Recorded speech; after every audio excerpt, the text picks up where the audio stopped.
Em 3 meses, um homem matou 7 pessoas na mesma praia. A polícia prendeu 13 inocentes antes de chegar nele. E quando perguntaram o que ele fazia depois de cada crime, ele disse que ficava no local, esperando, para ouvir o que as pessoas iam comentar. Esse caso aconteceu no Rio Grande do Sul em 1998. E quase ninguém fora do estado sabe que ele existiu. Até agora.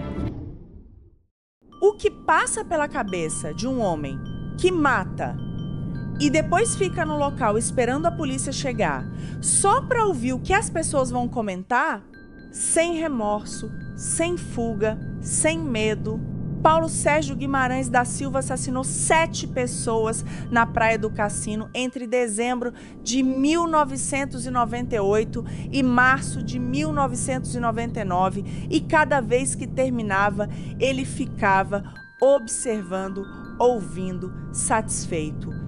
Esse é o tipo de mente que vamos entrar hoje. Para entender esse caso, você precisa primeiro entender o lugar. Rio Grande é uma cidade portuária no extremo sul do Rio Grande do Sul. E o Balneário Cassino, seu litoral, é um dos mais famosos do estado, uma faixa de areia que se estende por mais de 200 quilômetros, tornando-a uma das maiores praias contínuas do planeta. No verão, a região enchia de veranistas. Casais estacionavam os carros nas dunas, longe do movimento, buscando privacidade. Era uma tradição da cidade, um ritual inofensivo que durou décadas.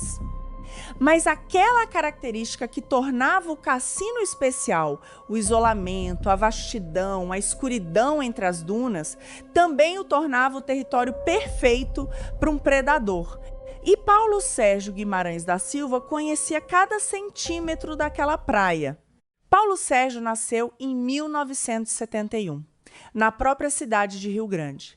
Trabalhou como pescador durante anos, um homem que conhecia o mar, as marés e principalmente a solidão daquelas praias à noite. Mas em 1989, antes dos primeiros assassinatos, ele já havia passado pela prisão. Foi condenado por tentativa de homicídio. E nos relatos de colegas de cela, um detalhe perturbador. Paulo Sérgio tinha o hábito de se vestir como o personagem Rambo dos filmes de ação. Um homem que via a si mesmo como um predador poderoso. Depois de 9 anos preso, ele saiu da Penitenciária Estadual de Rio Grande no fim de novembro de 1998.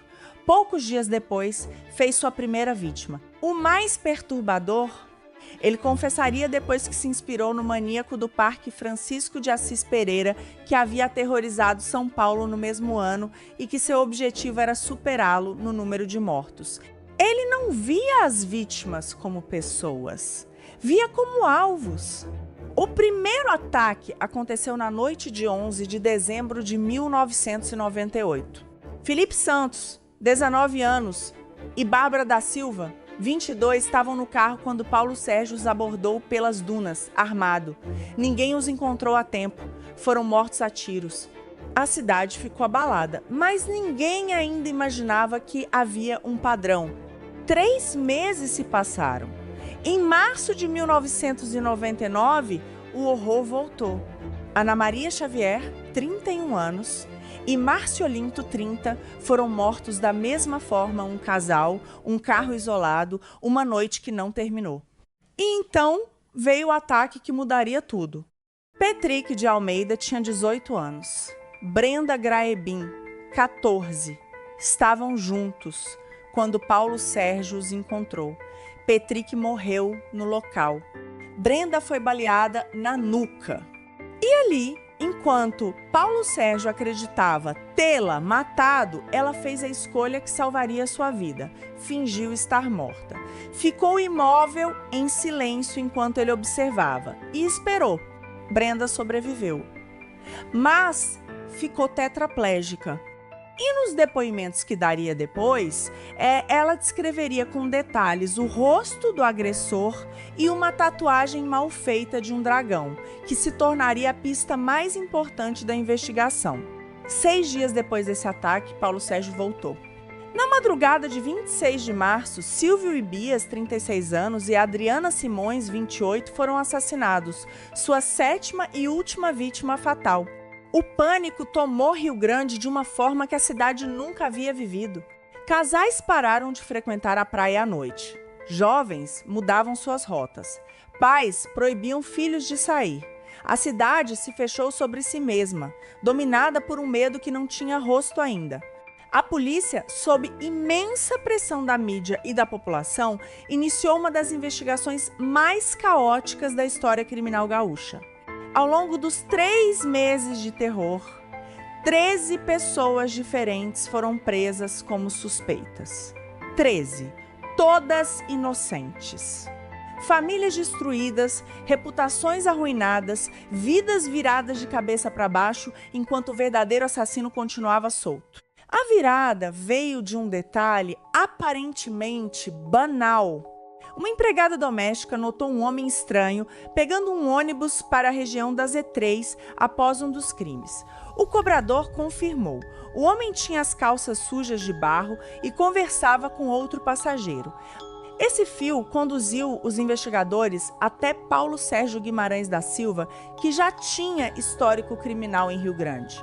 Somado ao depoimento de Brenda Graibin, que descreveu em detalhes a tatuagem de dragão no braço do agressor, o nome de Paulo Sérgio passou a ser o centro de tudo. Em maio de 1999, Paulo Sérgio Guimarães da Silva foi preso, e o que veio depois da prisão foi ainda mais perturbador do que os crimes em si. Sem esboçar culpa ou arrependimento, ele confessou tudo: os 7 assassinatos, o estupro, os assaltos em Rio Grande e Pelotas, descreveu cada crime com frieza clínica, sem hesitar, mas a frase que ficou gravada nos investigadores foi outra. Quando perguntado sobre o que fazia depois de matar, ele respondeu sem constrangimento. Ficava no local e esperava a polícia chegar. Queria ouvir o que as pessoas da comunidade iriam comentar. Um homem que matava para ter plateia. E como se não bastasse, revelou sua motivação. Queria imitar e superar o maníaco do parque. Francisco de Assis Pereira havia aterrorizado São Paulo. Paulo Sérgio queria fazer o mesmo no sul do Brasil. No Instituto Psiquiátrico Forense, em Porto Alegre, ele chegou a encarar o diretor e perguntar: "O senhor sabe que está diante de um dos 5 bandidos mais perigosos do estado?" Um homem orgulhoso do que havia feito. O julgamento aconteceu em 2002, 3 anos após a prisão. 2 dias de júri, com sessões que se estenderam pela madrugada. O veredito foi unânime. Paulo Sérgio Guimarães da Silva foi condenado a 184 anos e 10 meses de prisão, uma das maiores penas do Rio Grande do Sul. Foi enviado para a penitenciária de alta segurança de Charqueadas, onde permanece até hoje. Mas aqui mora uma das maiores contradições do sistema penal brasileiro. Na época dos crimes, a lei estabelecia um limite máximo de cumprimento de pena de 30 anos. O pacote anticrime de 2019 elevou esse teto para 40 anos, mas não de forma retroativa. Isso significa que, salvo novos processos, Paulo Sérgio deve deixar a prisão em 2032, com 63 anos de idade.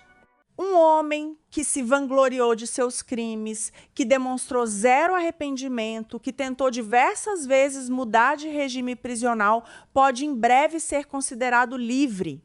O caso do maníaco do cassino deixou marcas que vão além dos crimes em si. Ele escancarou uma falha grave. 13 inocentes foram presos enquanto o verdadeiro culpado permanecia solto. 13 histórias de vida interrompidas pela pressão de uma investigação que precisava de respostas rápidas demais. E gerou um debate que ressoa até hoje sobre o papel da mídia em casos criminais.